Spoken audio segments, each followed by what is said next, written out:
दोस्तों आप सभी का एक बार फिर से स्वागत है हमारे YouTube channel HP knowledge for you में। इस वीडियो में हम आपको छत्तीसगढ़ प्री बीएड और डीएड एग्जाम में पूछे जाने वाले 40 महत्वपूर्ण प्रश्नों के बारे में बताने वाले हैं, जहां पर हम आपको हिंदी के मोस्ट इंपॉर्टेंट टॉपिक्स वर्णमाला या अल्फ़ाबेट से संबंधित क्वेश्चनों के आंसर के बारे में बताएंगे, जो परीक्षा के लिए मोस्ट इंपॉर्टेंट क्वेश्चन है। तो आपको फर्स्ट क्वेश्चन में देखने को मिलेगा, स्थान के आधार पर बताइए कि मूर्धन्य व्यंजन कौन सा है। ऑप्शन ए ग घ, ऑप्शन बी ज झ, ऑप्शन सी ड ढ, ऑप्शन डी प फ। तो इसका राइट आंसर है ऑप्शन नंबर सी ड ढ। स्थान के आधार पर ड ढ ही मूर्धन्य व्यंजन है। फिर नेक्स्ट क्वेश्चन है, निम्न में से अल्प प्राण वर्ण कौन सा है। ऑप्शन ए छ झ, ऑप्शन बी क ग, ऑप्शन सी थ ध, ऑप्शन डी फ भ। तो इसका सही आंसर है ऑप्शन नंबर बी है ग ग। इसी को ही अल्प प्राण वर्ण कहा जाता है। फिर यहाँ पर 6 नंबर का क्वेश्चन है, निम्न में से नासिक व्यंजन कौन सा है। ऑप्शन ए स, ऑप्शन बी य, ऑप्शन सी ग, ऑप्शन डी ज। तो इसका सही आंसर हो जाएगा ऑप्शन नंबर बी य।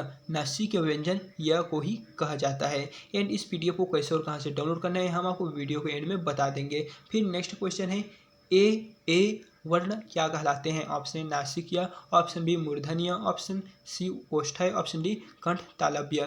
तो इसका सही आंसर हो जाएगा ऑप्शन नंबर डी कंठ तालव्य। जो ए वर्ण है वो कंठ तालव्य वर्ण कहलाते हैं। फिर नेक्स्ट है, हिंदी वर्णमाला में आयोवाह वर्ण कौन से हैं। ऑप्शन ए आ, ऑप्शन बी है ई, ऑप्शन सी है उ, ऑप्शन डी है अंग अह।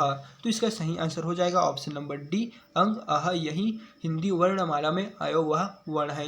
दोस्तों आपको इन क्वेश्चनों को अच्छे से देखना है, ये मोस्ट इंपॉर्टेंट क्वेश्चन है। इसी से ही 20 नंबरों के प्रश्न एग्जाम में आने वाले हैं। फिर नेक्स्ट क्वेश्चन है, निम्न में बताइए कि किस शब्द में द्वित्व व्यंजन है। ऑप्शन ए पुनः, option B Allahabad, option C Delhi, option D उत्साह। तो आपको बताना है कि इन चारों में से वह कौन सा शब्द है जिसमें द्वित्व व्यंजन लगा हुआ है। तो वो शब्द है दिल्ली। ऑप्शन सी इसका करेक्ट है, क्योंकि यहाँ पर आपको देखने को मिलेगा दो ल यहाँ पर लगा हुआ है, यही द्वित्व व्यंजन है। इसी को ही द्वित्व व्यंजन शब्द कहा जाता है। फिर अब हम बढ़ते हैं नेक्स्ट क्वेश्चन की ओर, जहाँ पर आपको 10वें नंबर के क्वेश्चन में देखने को मिलेगा, स ह कौन से व्यंजन कहलाते हैं। ऑप्शन ए प्रकम्पी, ऑप्शन बी स्पर्शी, ऑप्शन सी संघर्षी, ऑप्शन डी स्पर्श संघर्षी। तो 10वें नंबर का करेक्ट आंसर है ऑप्शन नंबर सी संघर्षी। जो यहाँ पर 4 वर्ण दिया हुआ है या फिर व्यंजन है, वो यहाँ पर संघर्षी व्यंजन कहलाते हैं। निम्न में से बताइए कि नवीन विकसित ध्वनियाँ कौन से हैं, यानी कि जो अभी अभी नए निर्माण किया गया है उन ध्वनियों को नाम आपको बताना है। ऑप्शन है ख ग, ऑप्शन बी उ, ऑप्शन सी ए औ, ऑप्शन डी स। तो इसका सही आंसर है ऑप्शन नंबर ए ख ग। यही वह नवीन विकसित ध्वनि है। निम्न में से कौन सा घोष वर्ण है। ऑप्शन ए ख, ऑप्शन बी च, ऑप्शन सी म, ऑप्शन डी ठ।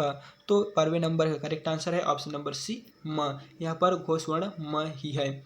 और आपको किस टॉपिक पर वीडियो चाहिए आप हमें कमेंट कर सकते हैं, हम उस टॉपिक पर जल्द से जल्द वीडियो बनाकर चैनल में अपलोड कर देंगे। फिर नेक्स्ट क्वेश्चन है, कौन सा अमानक वर्ण है। ऑप्शन ए ख, ऑप्शन बी ध, ऑप्शन सी है भ, ऑप्शन डी म। तो इसका सही आंसर है ऑप्शन नंबर सी भ। क ग ज फ ध्वनियाँ किसकी है। ऑप्शन ए संस्कृत की, ऑप्शन बी अरबी फारसी की, ऑप्शन सी अंग्रेजी की, ऑप्शन डी दक्षिणी भाषाओं की। दोस्तों ये मोस्ट इंपॉर्टेंट क्वेश्चन है। यहाँ पर आपको देखने को मिलेगा बीएड 2000 में इसे पूछा गया था, जो परीक्षा के लिए मोस्ट इंपॉर्टेंट क्वेश्चन है। तो इसका 14वें नंबर का करेक्ट आंसर हो जाएगा ऑप्शन नंबर बी अरबी फारसी की। क ग ज फ जो ध्वनियाँ है वो अरबी फारसी शब्द की है। हिंदी में मूलतः वर्णों की संख्या कितनी है। Option A 50, option B 51, option C 52, option D है 53। तो इसका सही आंसर हो जाएगा ऑप्शन नंबर सी 52। हिंदी में मूलतः वर्णों की संख्या 52 है। लेकिन दोस्तों हम आपको बता दें, हिंदी में वर्णों की संख्या को लेकर विद्वानों में बहुत विवाद था। हिंदी में वर्णों की संख्या किशोरीदास वाजपेयी के अनुसार 43 था, और कमता प्रसाद गुरु के अनुसार 46 और उदय नारायण तिवारी के अनुसार 51। लेकिन वहीं पर धीरेन्द्र वर्मा के अनुसार 53 था, जिसमें 13 स्वर और 40 व्यंजन सम्मिलित थे। तो इस तरह आपको हिंदी में मूलतः वर्णों की संख्या पूछा जाए तो आपको 52 ही करना है, आपको इन क्वेश्चनों में कन्फ्यूज नहीं होना है। फिर नेक्स्ट क्वेश्चन है, 6 ध्वनियों किसके अंतर्गत आती है। ऑप्शन ए मूल स्वर, ऑप्शन बी घोष वर्ण, ऑप्शन सी संयुक्त वर्ण, ऑप्शन डी तालव्य। तो 16वें नंबर का करेक्ट आंसर है ऑप्शन नंबर सी संयुक्त वर्ण। फिर यहाँ पर नेक्स्ट क्वेश्चन है, हिंदी शब्दकोश में क्षत्रिय यहाँ पर जो छ है वो का क्रम किस वर्ण के बाद आता है? ऑप्शन ए क, ऑप्शन बी छ, ऑप्शन सी त्र, ऑप्शन डी ज्ञ। तो इसका सही आंसर है ऑप्शन नंबर ए क। हिंदी शब्दकोश में छ क क्रम के बाद यहाँ पर देखने को मिलता है।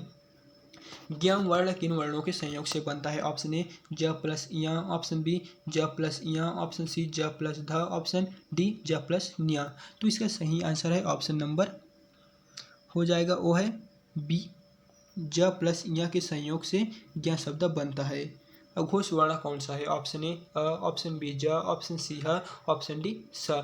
तो अघोष वर्ण यहाँ पर क्या है वो पूछा गया है, तो इसका राइट आंसर है ऑप्शन नंबर डी, सही अघोष वर्ण है। घ का उच्चारण स्थान कौन सा है? ऑप्शन ए मूर्धन्य, ऑप्शन बी कंठ, ऑप्शन सी तालु, ऑप्शन डी दंत। तो आप जब घ का उच्चारण करेंगे तो वह कौन से स्थान से निकलेगा, यहाँ पर क्वेश्चन में पूछा गया है। तो इसका राइट आंसर है ऑप्शन नंबर बी कंठ। जब आप घ का उच्चारण करेंगे तो कंठ से ही निकलेगा। तो इस प्रकार इसका ऑप्शन नंबर बी इसका करेक्ट ऑप्शन है। इनमें संयुक्त व्यंजन कौन सा है? ऑप्शन ए ध, ऑप्शन बी ज्ञ, ऑप्शन सी ड, ऑप्शन डी है अंग। तो इसका सही आंसर हो जाएगा ऑप्शन नंबर बी ज्ञ। संयुक्त व्यंजन ज्ञ है। निम्नलिखित में से कौन सा वर्ण उच्चारण की दृष्टि से दंत्य नहीं है? ऑप्शन ए त, ऑप्शन बी न, option see the, option D ट। तो यहाँ पर पूछा गया है कौन सा वर्ण है जो उच्चारण की दृष्टि से दंत्य नहीं है, तो वो व्यंजन हो जाएगा ऑप्शन नंबर डी ट। फिर नेक्स्ट क्वेश्चन है, जिन शब्दों के अंत में अ आता है उन्हें क्या कहते हैं? ऑप्शन ए अनुस्वार, ऑप्शन बी अयोगः, ऑप्शन सी अंतःस्थ, ऑप्शन डी अकारांत। तो इसका सही आंसर है ऑप्शन नंबर डी अकारांत। जिन शब्दों के अंत में अ आता है उन्हें अकारांत शब्द कहते हैं। छ वर्ण किसके योग से बनता है? ऑप्शन ए क स, ऑप्शन बी क प्लस च, ऑप्शन सी क प्लस छ, ऑप्शन डी क प्लस स। तो इसका सही आंसर है ऑप्शन नंबर ए क प्लस स के योग से छ शब्द बनता है। हिंदी वर्णमाला में स्वरों की कुल संख्या कितनी है? Option A 10, option B 11, option C 12, option D है 13। तो यहाँ पर पूछा गया है हिंदी वर्णमाला में स्वरों की कुल संख्या कितनी है, तो इसका राइट आंसर हो जाएगा ऑप्शन नंबर डी 13। लेकिन दोस्तों आपको यहीं पर ध्यान रखना है, जो स्वरों की संख्या को लेकर विद्वानों में विवाद था उसमें प्रश्नों की भाषा के अनुरूप जवाब दे। सामान्य स्थिति में अगर स्वरों की संख्या पूछा जाए तो आपको 11 लिखना है, और वहीं पूछा जाए स्वरों की कुल संख्या तो आपको 13 बताना है, और पूछा जाए शुद्ध उच्चारण की दृष्टि से स्वरों की संख्या तो आपको 10 लिखना है। लेकिन यहाँ पर पूछा गया है स्वरों की कुल संख्या, तो आपको दोस्तों 13 लिखना है। इन क्वेश्चनों में आपको कन्फ्यूज नहीं होना है। आप वीडियो को यहाँ पर स्किप करके आप देख सकते हैं जो हमने यहाँ पर बताए हैं। फिर नेक्स्ट क्वेश्चन है, निम्नलिखित में कौन स्वर नहीं है? ऑप्शन ए अ, ऑप्शन बी उ, ऑप्शन सी ए, ऑप्शन डी य। तो यहाँ पर बताना है कि चारों वर्ण में से कौन सा स्वर नहीं है, तो हो जाएगा ऑप्शन नंबर डी य ही स्वर नहीं है। अ उ ए ये तीनों शब्द स्वर है। निम्नलिखित में कौन ट वर्ग नहीं है? ऑप्शन ए ठ, ऑप्शन बी ढ, ऑप्शन सी ढ़, ऑप्शन डी घ। तो इसका सही आंसर हो जाएगा ऑप्शन नंबर डी घ। हिंदी वर्णमाला में व्यंजनों की संख्या है। Option A 32, option B 34, option C 33, option D 36। तो इसका सही आंसर हो जाएगा ऑप्शन नंबर सी 33। हिंदी वर्णमालाओं में व्यंजनों की संख्या टोटल 33 है। निम्नलिखित में कौन सा पश्च स्वर है? ऑप्शन ए आ, ऑप्शन बी ई, ऑप्शन सी ज, ऑप्शन डी ढ। तो 29 नंबर का करेक्ट आंसर है ऑप्शन ए अ पश्च स्वर है। निम्नलिखित में से कौन अयोगवाह है? ऑप्शन ए विसर्ग, ऑप्शन बी महाप्राण, ऑप्शन सी संयुक्त व्यंजन, ऑप्शन डी अल्प प्राण। तो 30 नंबर का करेक्ट आंसर है ऑप्शन नंबर ए विसर्ग। छ ध्वनि का उच्चारण स्थान है। ऑप्शन ए दंत्य, ऑप्शन बी ओष्ठ्य, ऑप्शन सी तालव्य, ऑप्शन डी उत्सर्य। तो आप छ शब्द का जब उच्चारण करेंगे तो यह ध्वनि कौन से स्थान से निकलता है यही आपको बताना है। तो इसका सही आंसर हो जाएगा ऑप्शन नंबर सी तालव्य।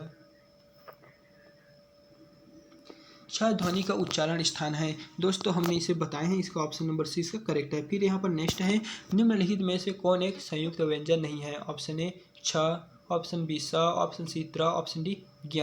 तो 32 नंबर का करेक्ट आंसर हो जाएगा ऑप्शन नंबर बी स ही एक संयुक्त व्यंजन नहीं है। तालव्य व्यंजन है। ऑप्शन ए च, छ, ज, झ, ऑप्शन बी ट, ठ, ड, ढ, ऑप्शन सी त, थ द ध, ऑप्शन डी प फ ब भ। तो 33 नंबर यानी कि तालव्य व्यंजन है वो है ज ज, ऑप्शन ए इसका करेक्ट ऑप्शन है। य र ल व किस वर्ग का व्यंजन है? ऑप्शन ए तालव्य, ऑप्शन बी ऊष्म, ऑप्शन सी अंतःस्थ, ऑप्शन डी ओष्ठ्य। तो इसका सही आंसर है ऑप्शन नंबर सी अंतःस्थ। य र ल व अंतःस्थ वर्ग के व्यंजन है। अनुनासिक का संबंध होता है ऑप्शन ए केवल नाक से, ऑप्शन बी केवल मुंह से, ऑप्शन सी नाक और मुंह दोनों से, ऑप्शन डी इनमें से कोई नहीं। तो 35 नंबर का करेक्ट आंसर है ऑप्शन नंबर सी नाक और मुंह दोनों से अनुनासिक का संबंध नाक और मुंह दोनों से होता है।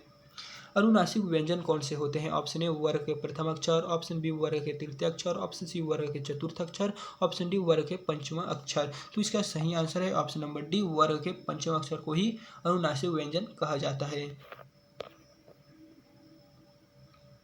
हिंदी वर्णमालाओं में स्वरों की संख्या है option A 8, option B 9, option C 11, option D 14। तो इसका सही आंसर है ऑप्शन नंबर सी 11। हिंदी वर्णमालाओं में टोटल स्वरों की संख्या 11 है। कंठोष्ठ ध्वनियों का उदाहरण है ऑप्शन ए औ, ऑप्शन बी ए, ऑप्शन सी का, ऑप्शन डी त। तो जो कंठस्थ ध्वनि का उदाहरण है वो है ऑप्शन नंबर ए औ। भाषा निर्माण की इकाइयों का सही अनुक्रम है ऑप्शन ए शब्द ध्वनि वाक्य पद, ऑप्शन बी शब्द वाक्य ध्वनि पद, ऑप्शन सी पद वाक्य ध्वनि शब्द, ऑप्शन डी ध्वनि शब्द पद वाक्य। तो जो भाषा निर्माण की इकाइयों का सही अनुक्रम है वो हो जाएगा ऑप्शन नंबर डी ध्वनि शब्द पद वाक्य। यही ही भाषा निर्माण की इकाइयों का सही अनुक्रम हो जाएगा। तो दोस्तों ये था मोस्ट इंपॉर्टेंट एमसीक्यू क्वेश्चन जो प्री बीएड और डीएलएड जैसे इंटरेस्ट एग्जामों में पूछे जाने वाले हैं, जहां से ही 20 नंबरों के क्वेश्चन आपको देखने को मिलेगा। और इस पीडीएफ को हम टेलीग्राम में डाल देंगे जहाँ से आप इसे डाउनलोड कर पाएंगे। तो अगर वीडियो पसंद आए तो वीडियो को लाइक करना ना भूलें, और अगर आपको किसी भी तरह का कोई प्रॉब्लम आता है तो आप हमें कमेंट कर सकते हैं, हम उसका आंसर आपको प्रोवाइड कर देंगे। तो चलिए फिर मिलते हैं इसी तरह के एक नए वीडियो के साथ।